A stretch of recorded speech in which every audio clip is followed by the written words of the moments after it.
Hello, hello, hello, hello, Colin. Good to see you. Hello, Hello. hello. Good to hear you. All right, that was like triple points right there. And good. And there's Brandon. Good to see you. Anissa. Good to Morning. see you. Xavier. Good to see you. And I mean it literally. Oh, wait, there's more people. Hold on. And I see the chat. Brittany. Good to see you. And I mean it literally. Did I say Xavier? Yeah. Oh, how'd that just happen? Okay. And Anissa, Alexis, good to see your avatar. Charlene, good to see the avatar. Ariana, good to see the avatar. Hold on, I'm looking at the chat now. We'll get rolling. Um, Chanel, good to see you. Or good to read you. Morning, Charlene, who was here very early. Totally noted, totally appreciated. Good morning, Brittany. Good morning, Adenelsi. Good morning, Gaia. Good morning, Anissa. Double good morning. Good morning, Ariana. Morning, Ryan. Awesome. Good morning, Alexis. Double good morning to Alexis. Okay. And here comes Nasreen. We'll start. Okay. Okay. We're good morning, Carolina. Awesome. Okay. And Nasreen, good morning. And I'm sorry about the last week. I feel terrible. Well, anyway, but thank you for rolling with that. Oh, wait, more people. Okay. Good morning. Thank you. Okay. Okay. Are we all here? We're all, and Mickey, good morning, and Juan, good morning. Okay, so here's a straight, sorry.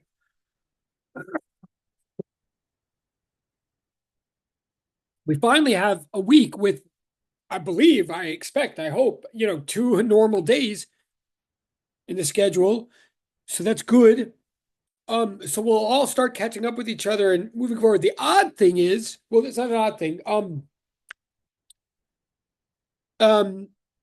Let me start by saying even if I didn't comment, I absolutely read anybody who did the responded to the two prompts about the videos that were posted as asynchronous class, like the videos that you were asked to watch instead of last Wednesday's class. Yes. Which thank you for rolling with all of that. And I hope it was all clear how that all works. It will probably happen again. Um, so okay. So it'll probably happen again over the next few semesters. Like I think most of you got the point. Like the minute you get a notification that we're not meeting for class, just responding at all, letting me know that gets you some points right away because then that way we all know that I'm not ruining your day, inconveniencing whatever, that you got the message. And most of you did that. Thank you. Awesome. And in fact, and then some of you like didn't get the message in time, which I feel terrible about. And that's sort of the purpose of the whole thing. Hopefully that won't happen again. But then the whole idea is like whether you got the message in time or not, or whatever, then those videos that I posted are become the class, right? And I think most of you got that. Couple quick clarifications. One, the reason sometimes I'll post two videos instead of one is because and I should have made this super explicit. For sure, of course, you can scroll around and skip all the hellos. There's a lot of stuff you can skip just to get straight to the actual material.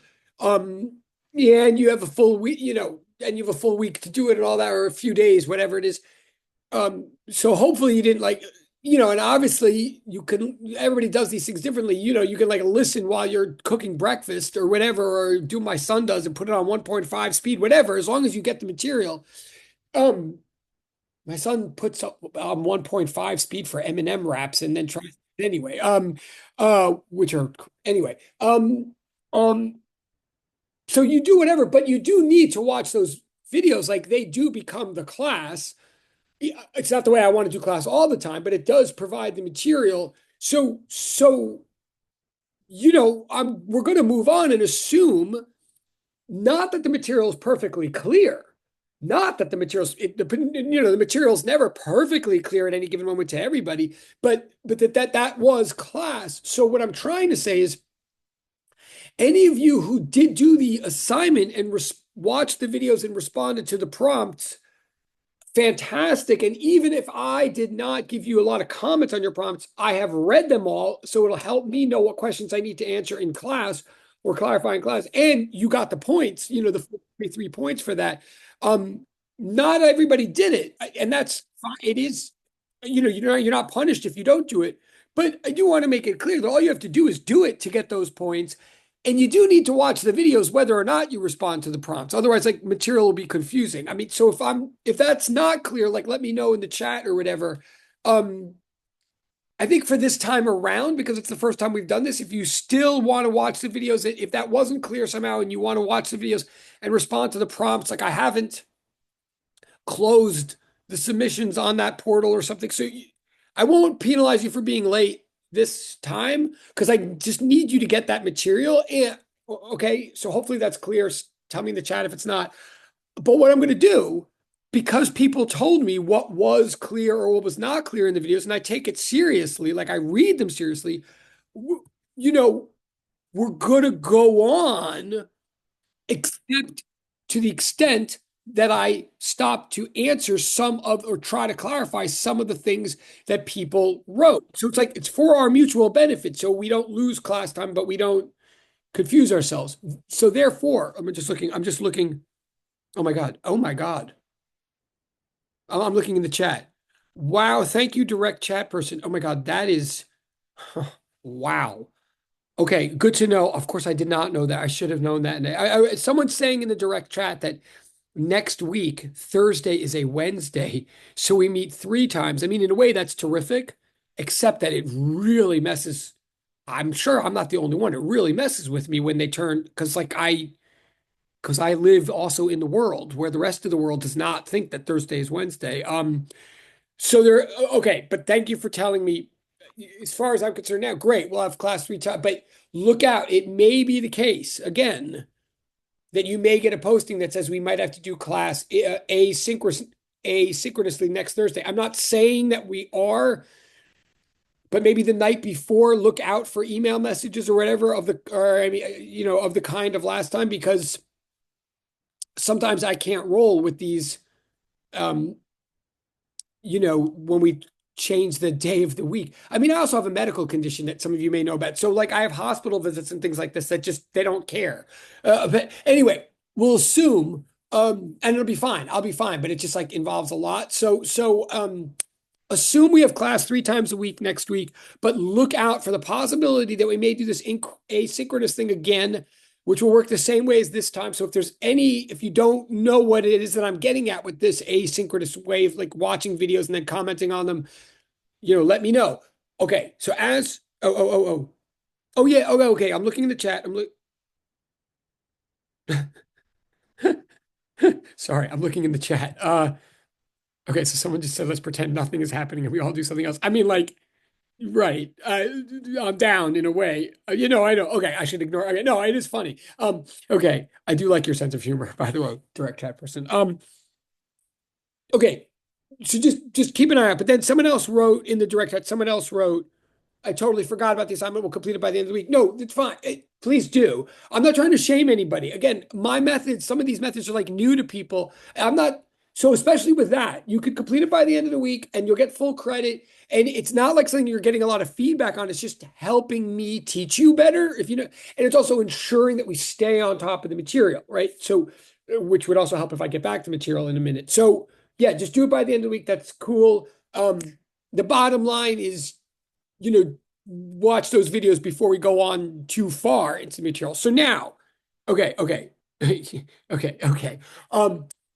So now what I want to do, hold on. Here's a weird thing. Okay. I'm going to just quickly address a couple of the questions that people gave me about the videos. Like in theory, in my mind, let me back up for a second. Okay, let me tie up loose ends. When we last met, before asynchronous, when we last met, we had just finished going over the Hill figure problem of homework 2. Kind of a deep problem. Kind of sets the stage for a lot of concepts. Bottom line of that problem is average velocity does not mean average 2 velocities.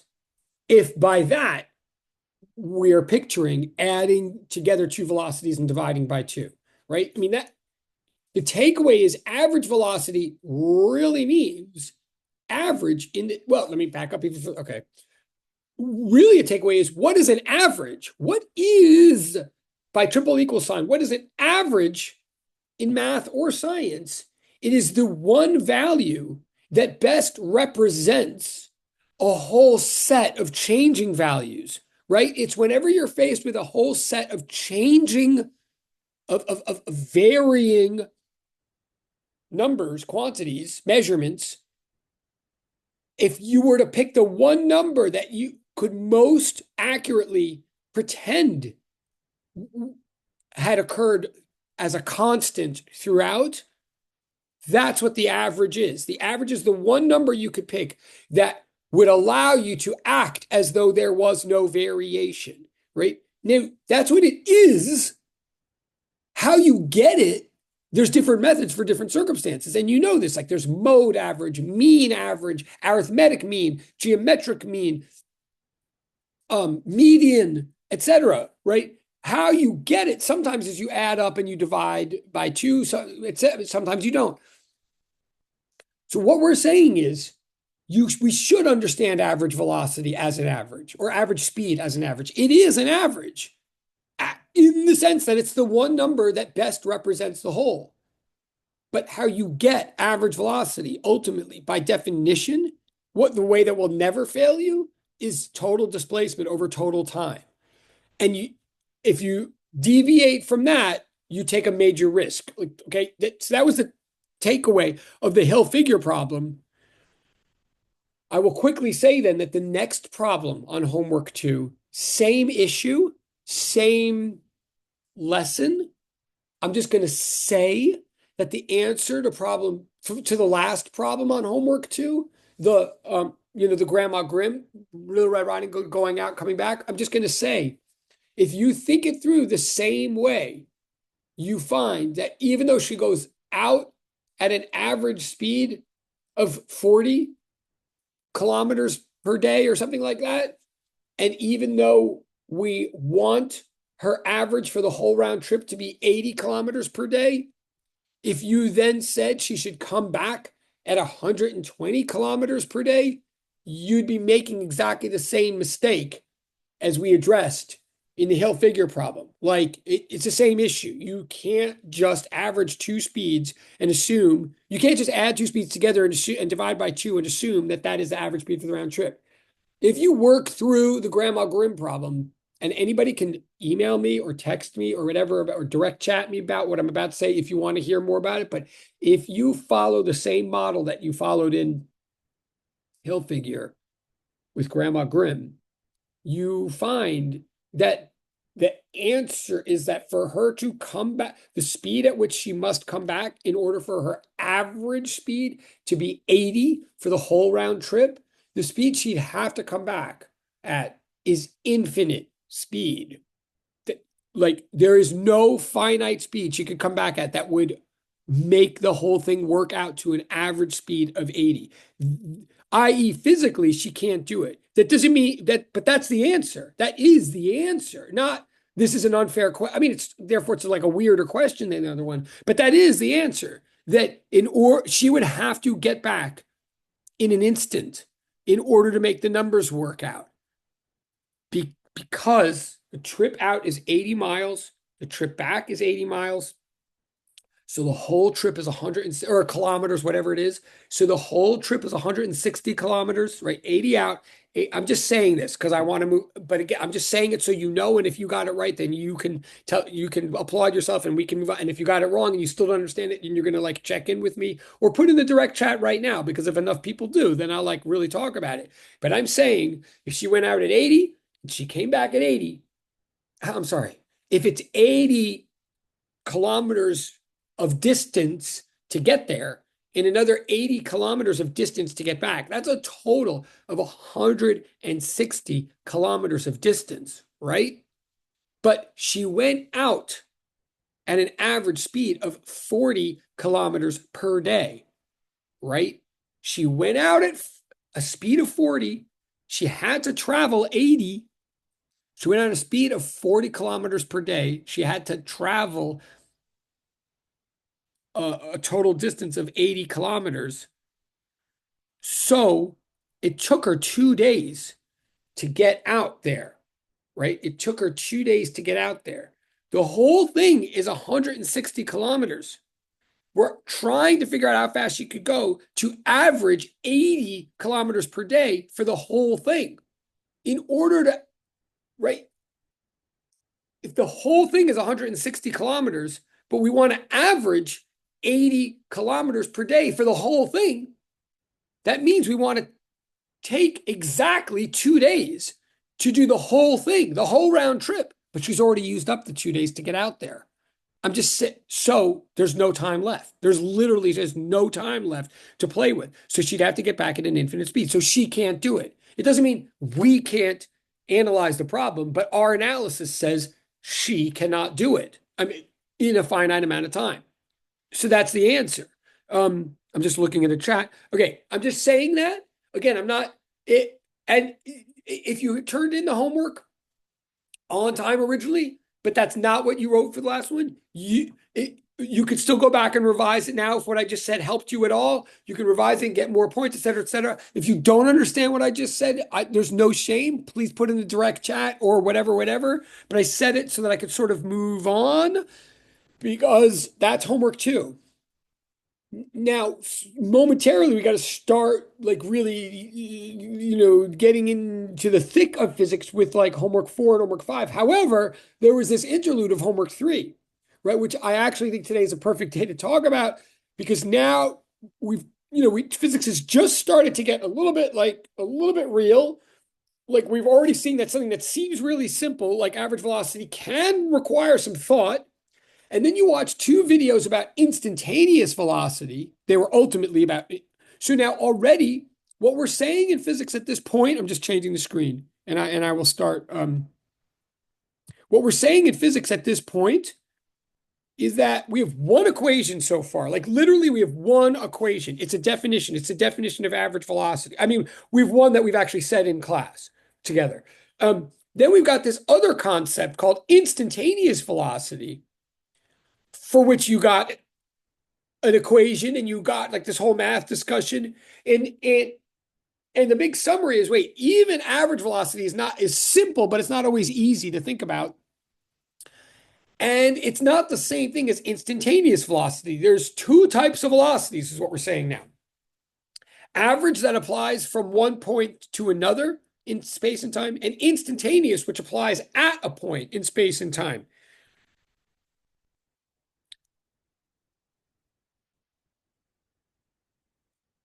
We're going to go deeper and deeper with these equations and with the application of instantaneous velocity and stuff. But for sure, what the videos were trying to get across is that to really understand instantaneous velocity, it helps to really think in calculus terms, right? And what I want to do right now, and for a couple of minutes, is address some of the questions that some of you raised about the calculus connections and so forth. Like, so yes, I'm saying, wait, do I want to say this?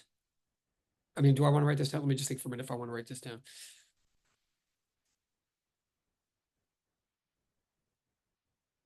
Yeah, okay. I'm just hold on. Summary of what we're saying so far.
Okay. Whoop.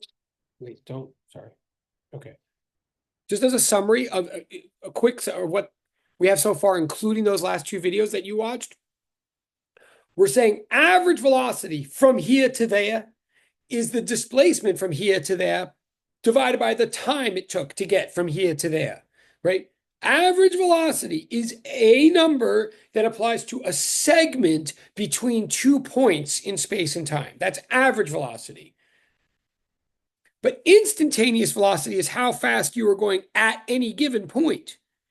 And what we're ultimately saying is that instantaneous velocity is average velocity taken to the limit as the time interval between the 2 points gets as close as possible to zero without actually being zero, right? Which gets into a whole discussion of what we really mean by limits and so forth. That hence the videos and hence like a reminder of calculus class. And what we're saying is if you really get that, if you get that the instantaneous velocity is difference in positions divided by difference in moments taken to the limit, that really means that instantaneous velocity is differential of positions divided by differential in moments. A difference like delta x or delta y, whatever, it can be small, but is finite. A differential is an infinitely small difference, right? So when we shrink a dx over dt down to the limit, we get dx over dt. Instantaneous velocity is the derivative of position with respect to time. Like velocity is the derivative of position with respect to time. That's the summary of those videos. Now, and that's a new equation then. It's a definition. It's another triple equal sign. Now that's a lot. That's a lot to talk about there. So I got some good questions. So this is not the last time we're ever I'm not saying now I just assume everybody understands that or has practiced it. But assuming that everybody's watched the videos, okay. One thing that a couple people asked, a couple of you asked is, okay, can you how do we use that equation? A couple of you understood that this is like our second equation now. And by the way, I know the video mentioned some other equations too. We'll get to those. I'm not worried about those at the moment, but this is definitely if we're keeping track of our equations that we have so far, I would say we have two. And the second one could be written, any of these ways at the bottom of the sheet. But we have two equations so far, one for average velocity, one for instantaneous velocity. And some of you said, well, okay, I kind of get now limits, or I kind of get that it's the derivative, but how do we use that equation? And that is a very fair question, a very good question. And the overall answer to how do we use the second equation is you don't use it directly the way you use the other one. You don't plug into it and plug and chug with it. You're right to ask because you can't really use it directly. I'm not asking you to solve problems with limits and stuff like that the way you do in a calculus class. That's the good news. What I'm saying is that so you don't use it that way. What it's there to say is that once we're thinking about instantaneous velocity, we have to think about matters in a calculus way. It's basically reminding us that our conceptual understanding of calculus starts to become very important in our conceptual understanding of physics, or in some of our cases, the other way around. For some of us who did calculus, we all did calculus, but for some of us who did calculus and either were clutching to get through it, which is many of us, or even those of us who rocked it, who could solve all the problems in calculus and do whatever the professor was telling us and do the product rule and do the quotient rule and stuff like that, but still never really knew what it was we were doing or why it mattered or what it meant, which is most of us. What I'm saying now is when you start thinking of always start to bear in mind now the connection between calculus and physics, that a perfect example of a first derivative from calculus is the concept of instantaneous velocity in physics. The more you think of those as connected, as physics being the example, of calculus. For some of you, your ability to do physics will be better from having seen calculus before. And for some of you, doing physics now will make you finally understand the calculus that you might never have really before. And I'm not making any accusation. I tell you, I'm that guy. Okay, I took a lot of calculus. I could get through a lot of it. Some of it I did well, some of it I did not. I'm talking about like when I was in college, whatever. I took a lot of calculus because I had to be a physics major. Um, and a lot of it, like I had no idea what was going on while it was going on, even when I could solve the problems. And then sometimes I couldn't even solve the problems. But eventually, doing physics forced me to see what was going on in the calculus. And that may be true for some of you. So this is all a way of saying calculus is the alphabet of physics or the language of physics. Do not think it's too late to get either one. But believe that you'll get them both better if you see them as connected. So you don't really use this second connection, this second equation in an algebraic way. You use it you just write it down basically to remind yourself that whenever we're talking about instantaneous velocity, what really you write that down to remind yourself that you can't use the top equation if you're talking about instantaneous velocity.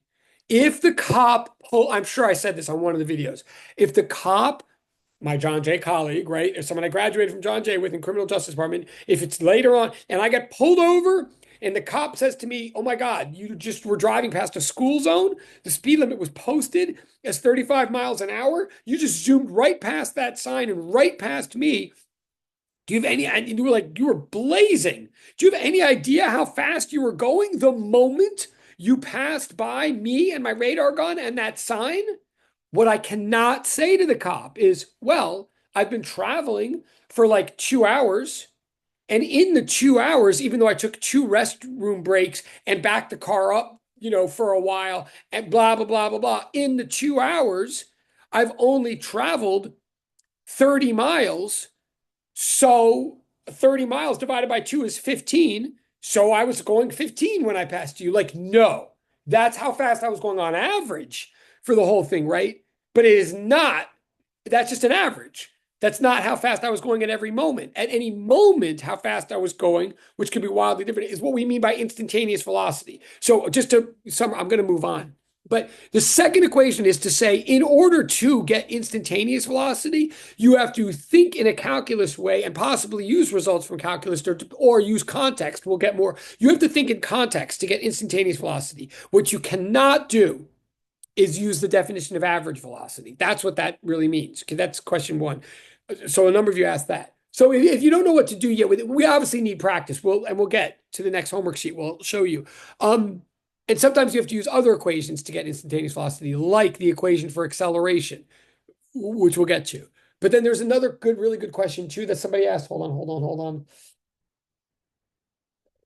Oh, one person or two people asked something like, two of you asked something like, wait, all right, I kind of get it. If velocity is the first derivative of position with respect to time, which is the correct way to say it, right? You can't just say velocity is derivative. Derivative of what? With respect to what? Like what's in the numerator? But yes, velocity is the first derivative of position with respect to time. It's dx dt, right? It's not dy dx, if you know what I'm saying. It's dx dt is velocity. Then some of you said, but then how do I think of acceleration? Like how does that have to do with acceleration? Oh, well, acceleration is the rate of change of that. So if you do sort of understand calculus or remember a little bit of calculus, acceleration is the derivative of that. In fact, okay, I guess I'll write it. I mean, I guess I don't want to get acceleration by definition would be the derivative with respect to time of the derivative with respect to time of position, i.e. the second derivative of position with respect to time. Acceleration, so velocity, this is an analogy. Velocity is to position as acceleration is to velocity. That is a literal analogy. Like the relationship is exactly the same, if that helps.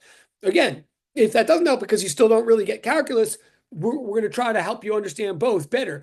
But another thing to see with that, so acceleration is the second derivative of position. Or if you want in more general English terms, like acceleration is the speed of the speed, not the speed of the object, not the speed in which the object is getting from one place to another, but the speed at which the speed of the object is changing, right? That's in like human terms. So if that's what acceleration is. Of course, we're going to deal with that more in a minute. But what does that? That also goes to show you, oh, every time I refer to calculus, okay, the bad news is that if you hated calculus, of course, inside you're going, oh, great, I have to like revisit that. Well, yes, we do. But the good news is it's possible for some of you, it's possible that even what you were good at, the part that you think of as calculus, like solving all these problems and doing quotient rule and product rule and what, like we don't get, that's not what this is about. This is about what does calculus mean? So if you were going to review calculus for this class, which is not a bad idea, especially if you know in your heart you never really felt comfortable with it, or if you're going to go watch Khan Academy, and this is not a paid advertisement, but if you're going to go watch like videos about calculus or something, and of course I have them too, you can poke around in my website and find, but like if you're going to review calculus, don't get into the weeds of lots and lots of like detailed example problems of complicated derivatives or this or that or integrals yet. Really study the definitions. Try to understand what a limit means. Try to understand what a derivative means. Why is it the slope of the tangent line? Because it's the slope at one point, not two. Like think about things like that. That will help you with physics. Okay, okay. I'm gonna move on, but there was one other good question. I mean, there's a number of good questions. But again, I'm just trying to make it clear to you that even if I didn't give you feedback and just give you points, believe me, I know what you said, and it's helpful to the whole class. And you still can about the videos. I mean, what was the other thing that somebody asked? Well, and if I'm not remembering, you could put in the chat right now. If you asked a question in your prompts that was specific and that I'm not recalling right now, certainly feel free to remind me in the chat publicly or privately. About the videos. Basically, if you want to ask any question about the videos, feel free to ask it right now. But I'm sure there was one other.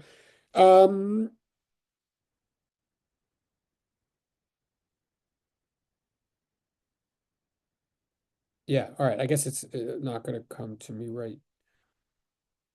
Somebody asked about what the other equations were. And I will get to those. Don't worry about it yet. And we will, and believe me, if I fall behind you, I'm aware of it. Anyway, okay. And I think it's clear. I hope it's clear to you at this point. We're not up to having an exam yet. Don't worry about the exam yet. We'll worry about it when we get, and you'll have some control over the timing. Like we try to make sure it doesn't. The reason we don't know the exact timing yet is because we don't want it to conflict with Orgo and stuff like that.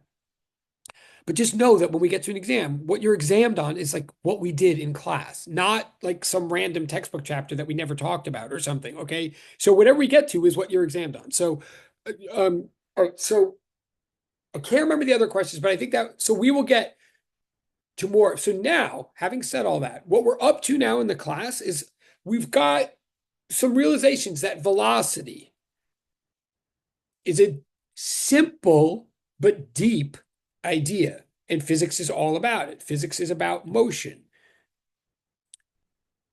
And oh yes, wait, great question in a quick chat. Great question chat. So someone asked in the chat. And again, I'm only bringing up exams to, yeah. So someone's asking, so when it's exam time to study, do you recommend rewatching videos? Sure, yes. And in fact, especially you'll find if you poke around, and this is not cheating what I'm about to say. You can even go to past semesters and stuff where you'll see me go over solutions to practice exams for the exam or solutions to exam problems, and absolutely watching them is totally fair game and recommended. So yes, but let me even be more concrete. Again, I don't want to like get us into like an exam mode right now. But you're going to know what's going to happen is I'm going to give you, well, there's already one posted in the Google Classroom. Like you'll have access to prior exams, which we use as practice exams and are not meant to fool you. They're very similar to the exam that we'll have. And to what extent they're not similar, like I'll like warn you.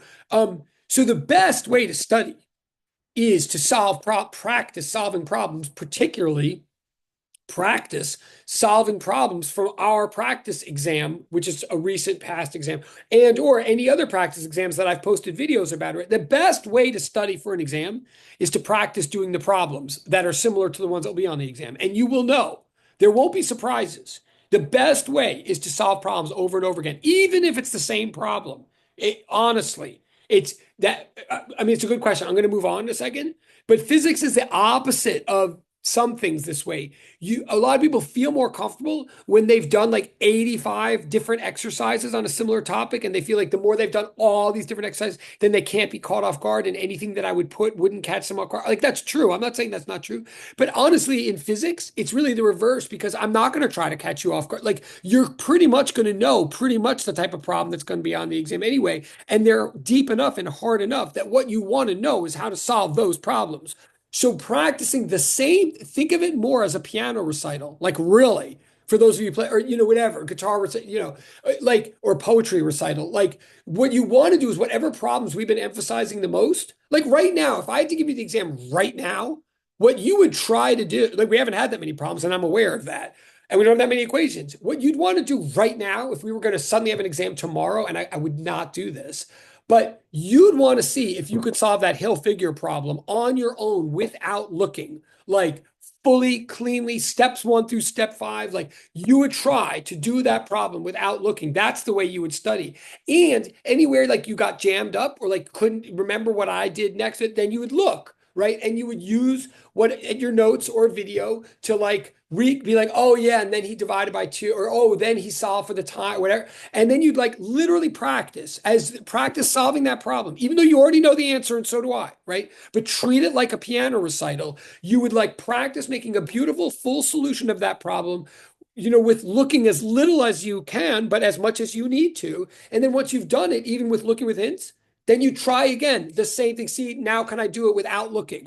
Or maybe even ideally, then you go to a friend or you go to a tutor and say, could you take this same problem and like make up kind of slightly different numbers and see if I can do it? Right. And you do that. And I know they're going to have like sessions in the MSRC, blah, blah, blah. That's a whole other thing we can talk about. I mean, the MSRC, has a bunch of tutors in there that took this class already. I'm big fans of those people. Hopefully someday it's you guys. And they're holding like reviews. But what you do is you just do the same problems over and over until you can do them like without looking and somewhat quickly. That's how you study. But sure, use the video. All right, I'm going to shut up. I get you. I take. No, no, you wouldn't. Wait. I know you're sort of joking. Oh, wait, some of you are hilarious. So I never.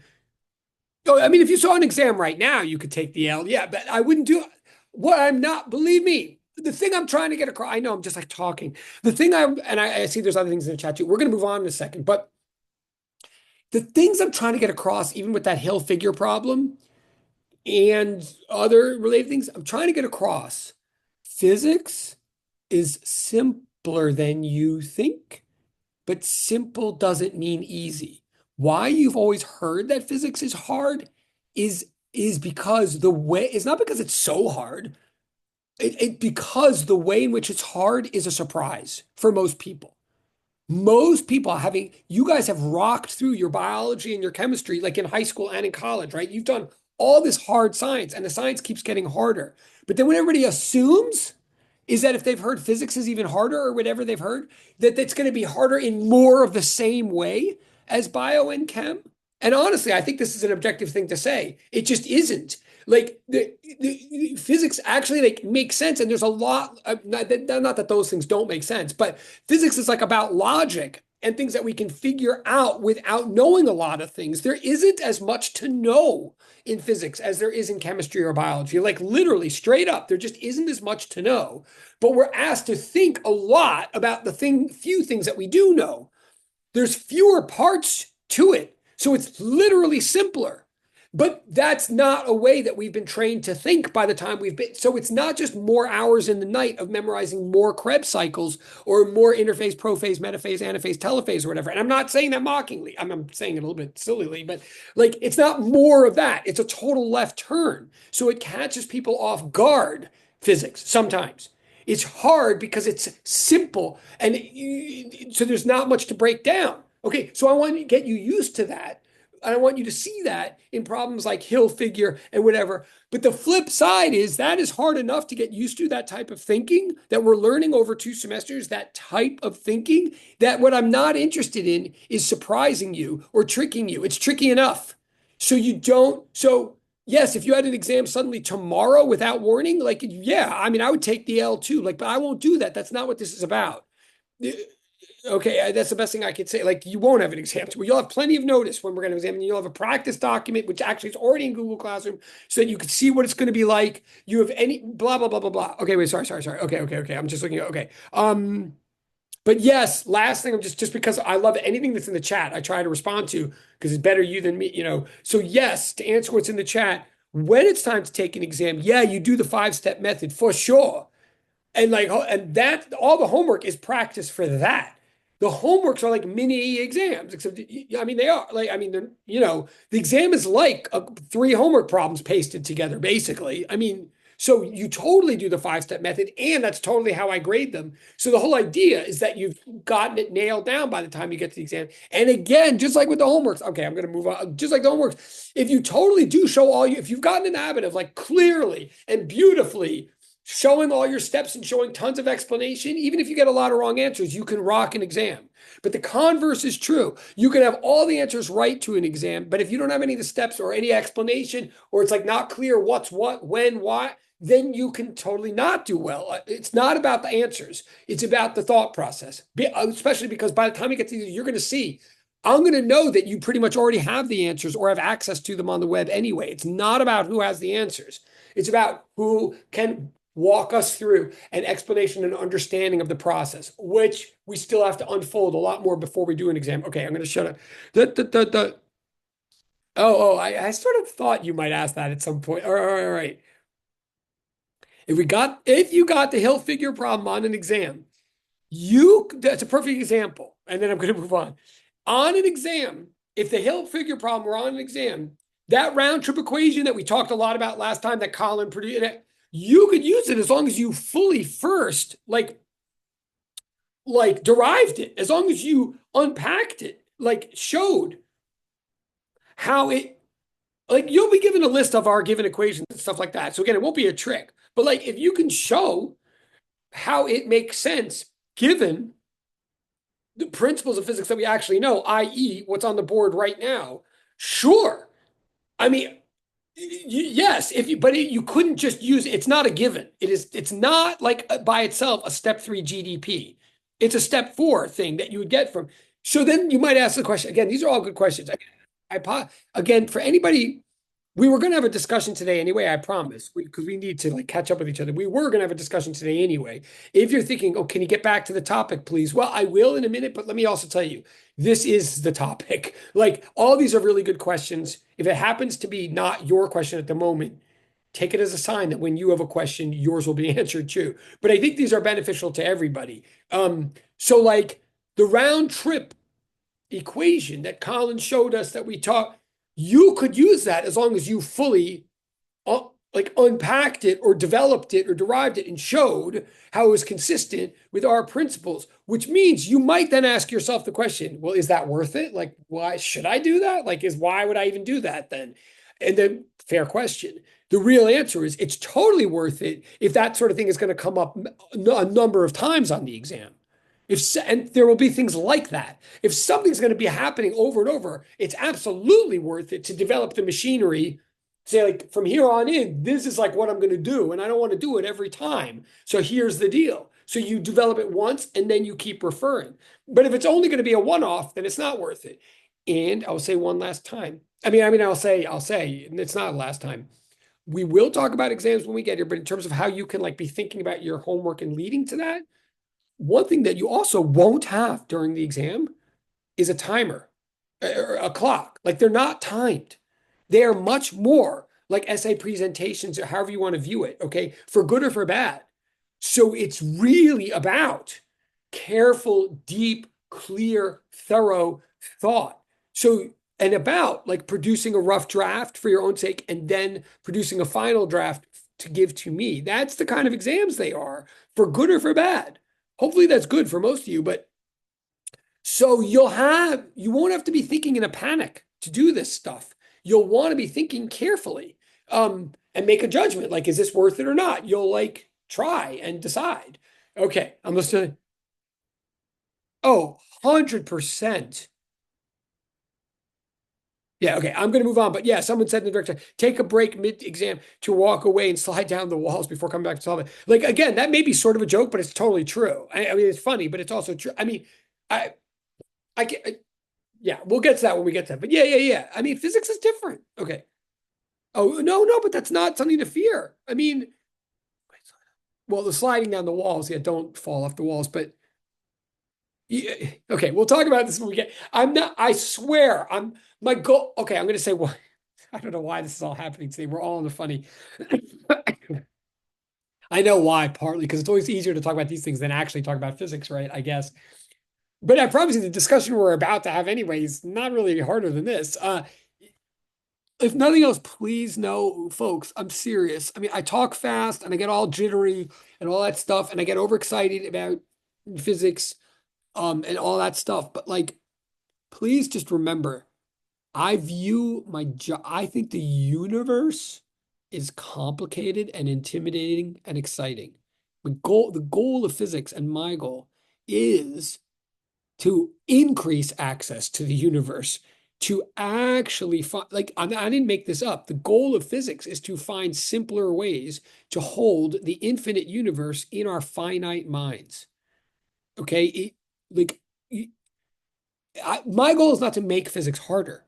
My goal is to make you better at physics and make you like physics. That's my goal. And so, like, I'm rooting for your success. I promise. It doesn't mean it's guaranteed, but we are working together to get A's. All of us are. And if all of us got an A, that would be terrific.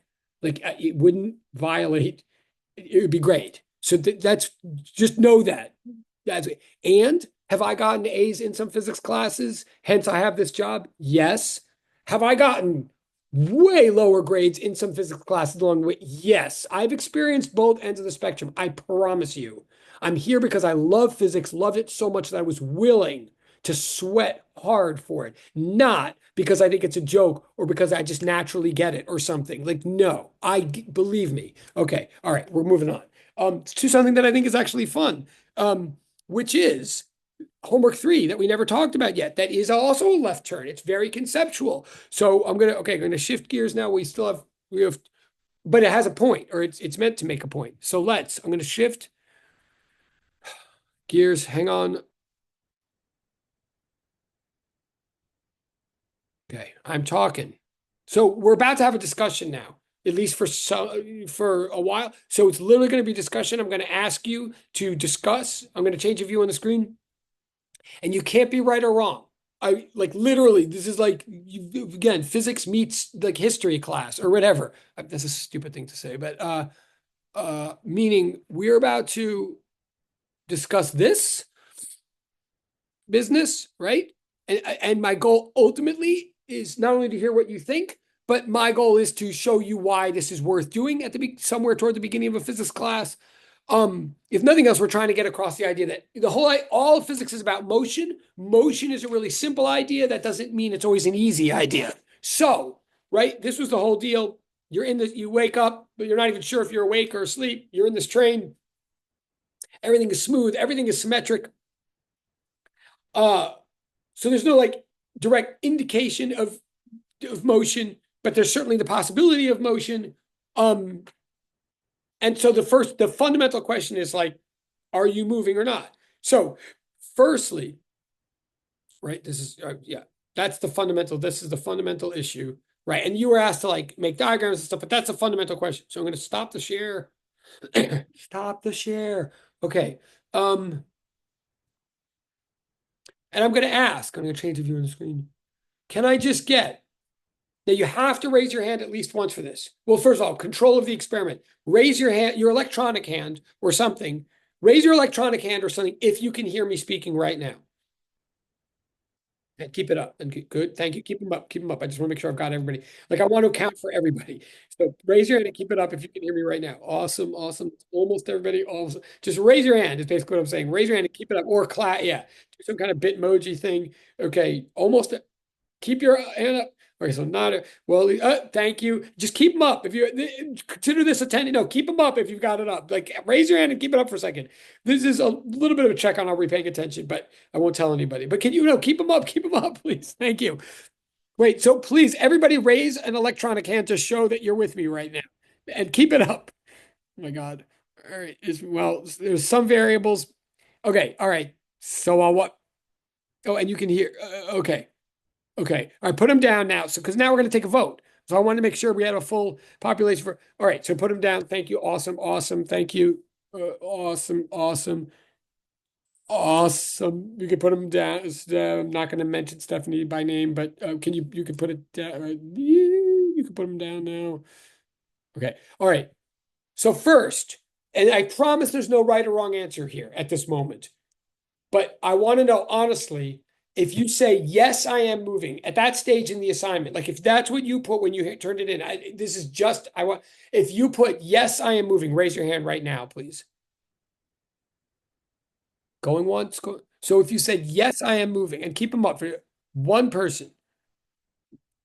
Going once, going to, yes, I am moving. There's one person. Wow. Okay. Okay. Put it down. Thank you. I won't name Colin by name. Oh, that's so obnoxious. All right. But thank you. All right. Now raise your hand if you said definitively, like, no, I am not moving. One person, two people. Again, I'm going to repeat the question. Raise your hand if you said, I am not moving. I have two people so far. Wait. Oh, the first.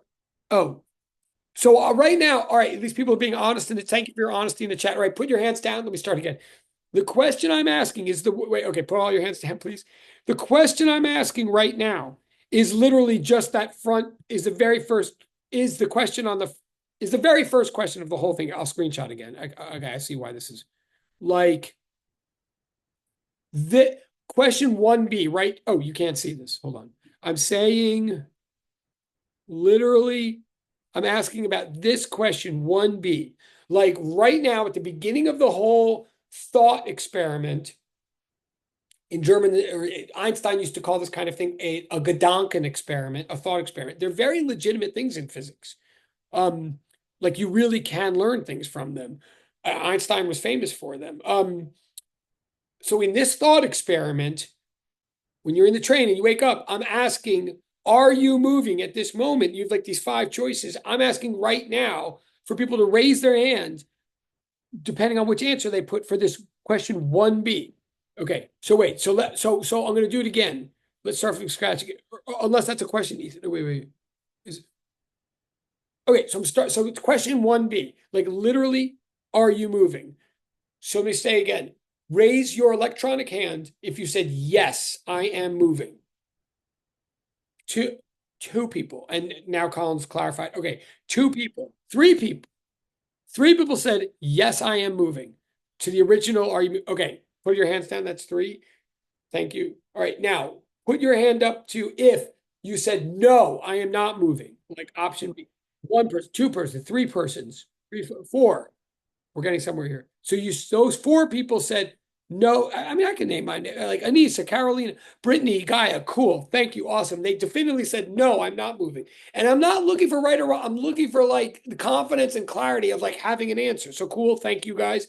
So now I'm going to say, if you put anything else, if you put C or D or E, or whatever, if you put any of the other 3 options, like too much information, not enough information, it's both, it's neither, whatever. If you put any of the other options, please raise your electronic hand now. Okay, that is 1, 2, 3, 4, 5, 6, 7, 8. Okay, that's a lot. Thank you. I don't know that we've accounted for for everybody in the class, but I think we've accounted for just about everybody who was paying attention when I originally had. All right, so 8. So you can put your hands down now. So most of you are saying it's not a definitive answer. Fair enough. I want to unpack that. But I want to ask one more question before I go on. And I know we have 20 minutes. One more question is, what I want is raise your hand. Like the basic question of the whole thing is like, are you moving or not? Right? Like that is the thread throughout the entire packet. Are you moving or not? So details change throughout the packet. Like eventually there's white lights and stuff like that. So eventually the amount of information that you have access to in the packet, like evolves. So what I just want to know right now is raise your electronic hand if your answer to the basic question, are you moving? If your answer ever changed at all through the packet, if your answer changed, if you changed your opinion on whether you're moving or not, if you changed, please put your electronic hand up now. 1, 2, 3, 4, 5, 6, 7, 8, nine.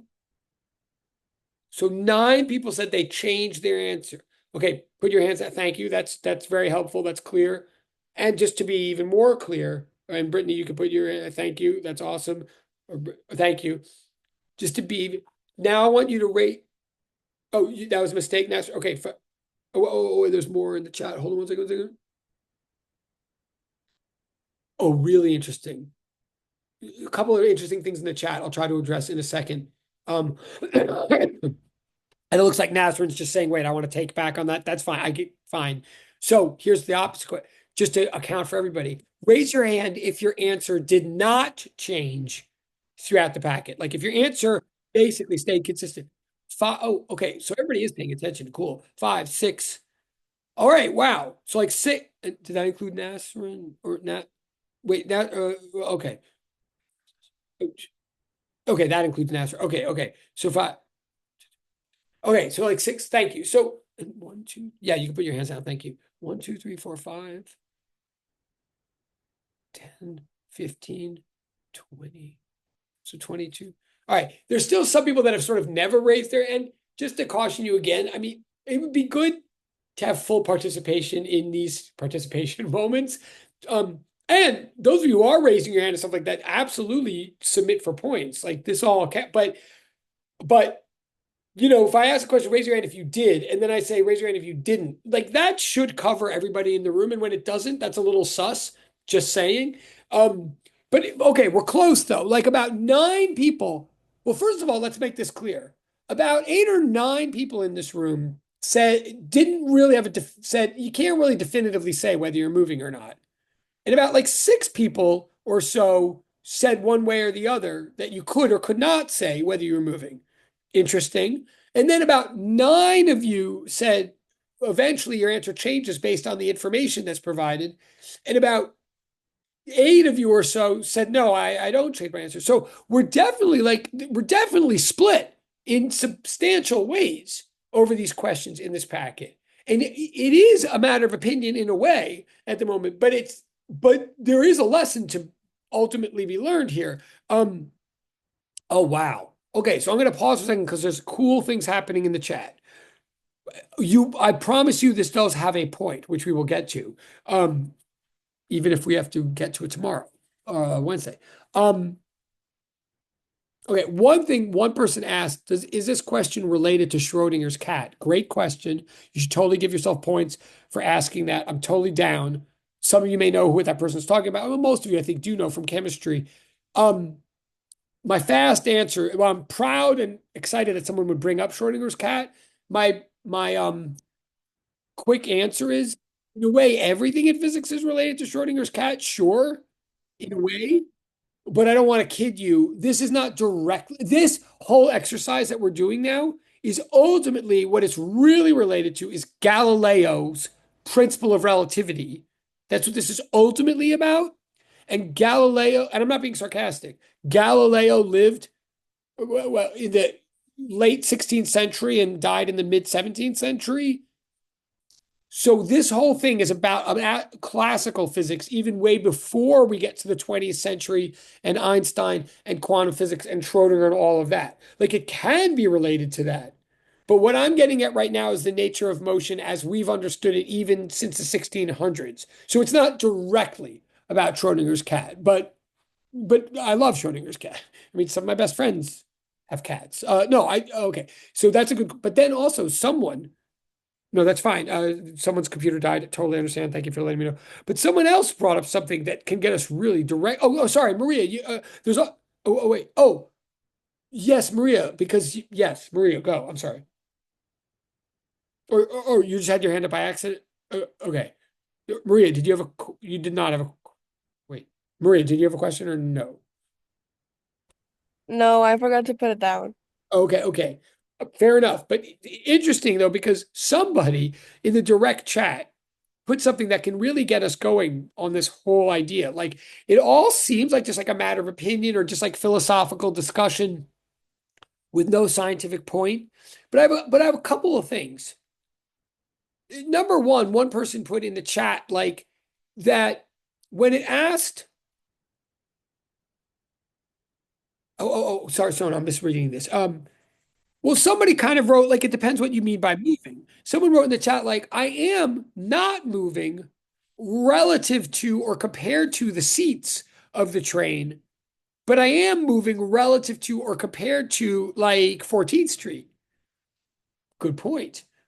I want to unpack that. That's a real like so someone's basically at least one of you is saying right from the start like, well, I know what you mean by motion, but it totally depends. I don't know if you could give me more information, but you might have to give me more information what you're asking. Because if you're asking me whether I'm moving, what I really need to know is compared to what?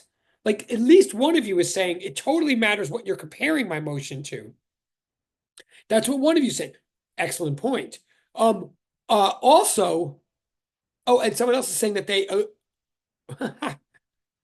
all right, so one person said that's very big brain of that person. Awesome. I'm down. And that, by the way, the mere fact, even though you don't know who the people are because it's all in direct chat, which I respect, but it doesn't need to be. You all should be proud of these things that you're saying. Like, hopefully we'll get to the point where you feel free to share them with everybody. But yeah, one person in direct chat said, like, it totally depends what you're comparing me to. Like, that would nail down the question if you say compared to this or compared to that. Another person said that's very big brain of you. So let me just be clear. Whoever said that's big brain of you, you could totally submit that for multiplayer co-op. You don't need to know who the other person is, that you just helped them out and complimented them. Seriously. And the person who got complimented, you could submit like well, you can't screenshot it, but just remind me that's multiplayer co-op. I'm not kidding. And then another person said, I agree with that statement. I don't care whether they're agreeing that it was big brain or agreeing with the statement. Either way, that is multiplayer co-op. You're supporting each other. You're keeping the discussion going.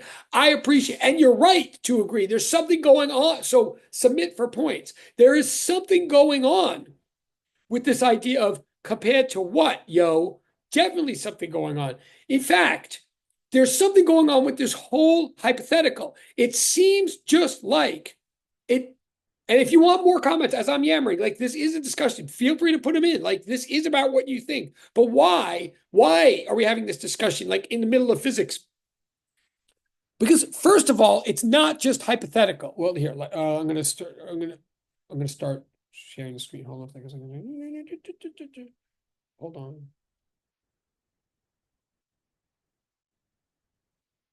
Stop.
Okay. So, question like, why are we even talking about this? Oh, and I see more in the chat. That's awesome. I'm going to read it in 1 second. Why are we even talking about this? Is this like a total waste of time? I don't think so. It seems like a thought experiment. It seems like it's something in our imagination. But first of all,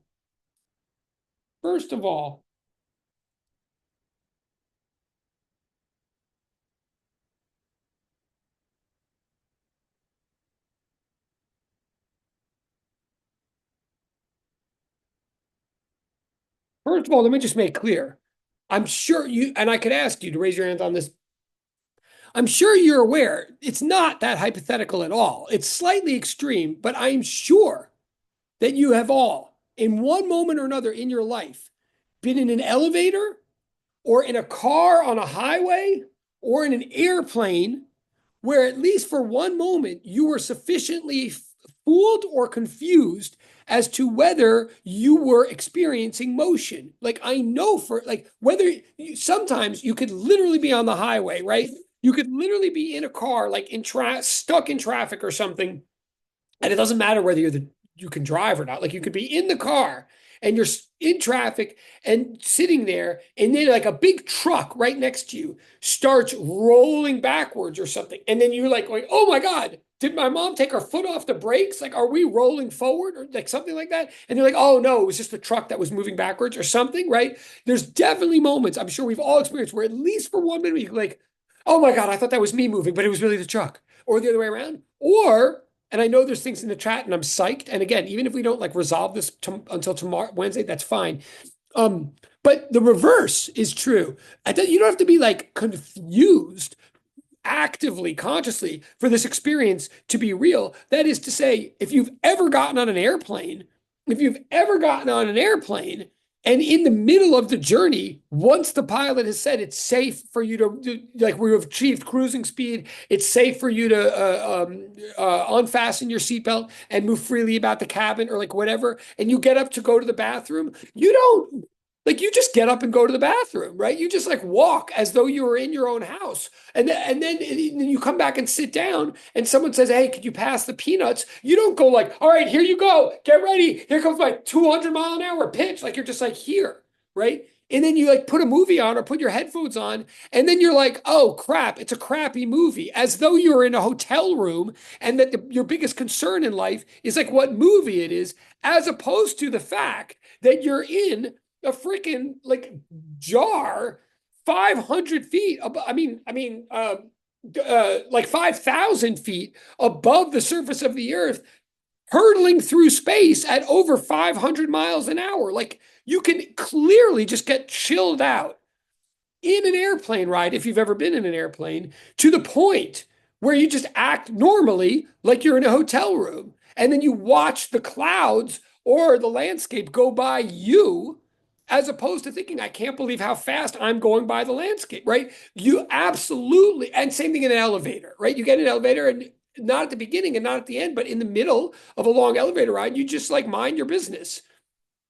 So there's something in the real world that allows us to be completely fooled or misguided or whatever about motion in general that's real and opens the question, wait, do we have to like be comparing motion to things or what in order, like how do we know whether we're like literally moving or not? Like there is a real question here. I want to say more, but I want to look in the chat. I see there's things happening in the chat, which is great.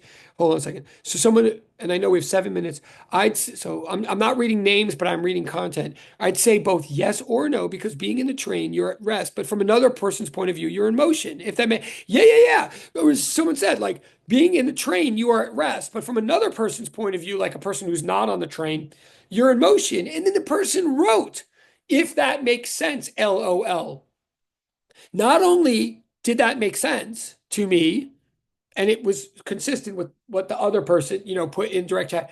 But in a way, what made the most sense of that paragraph was the "if that makes sense, LOL," because that is an acknowledgement that there's something weird about this whole idea, right? It's not like there's something seriously funny about motion or comically serious about motion where we really get all tongue tied. We're like, wait, you know what I mean? Like me, you, but me, but the elevator, but is the building go like what is the deal with motion? There's a real question here. It's not a surprise that someone in the chat would have to, even though they're totally agreeing with someone else, that they would have to go, "Does that make sense?" Like, ha ha ha ha ha.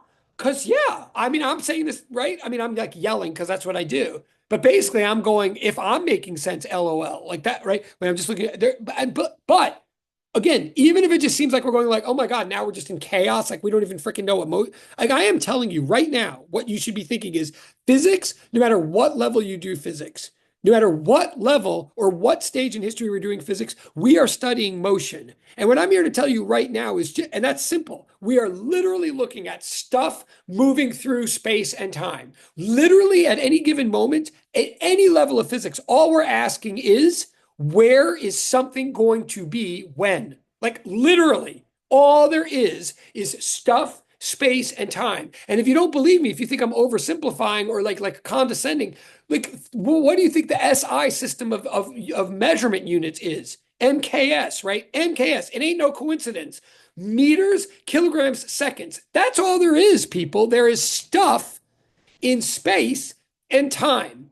And the stuff moves from one set of coordinates in space and time to another set of coordinates in space and time. And that's what we're doing in physics always, whether it's electrons, planets, like weapons, or what. So it's really simple physics. It's just about frickin' things frickin' moving in frickin' space and frickin' time. However, it's not easy because what the heck does it actually mean to move? We have an equation. Does that mean we fully understand like it means we have to like set some ground rules? Like, do we have to be comparing things when they move in order to understand them? Turns out, yes. It turns out that those of you who are saying that in the chat are not just spinning your wheels. We actually have to be really careful about what we're comparing to what when we talk about motion. Like that is going to be the takeaway of this. There's more in the chat. Hold on a second. Also, I assumed it was based on our definite.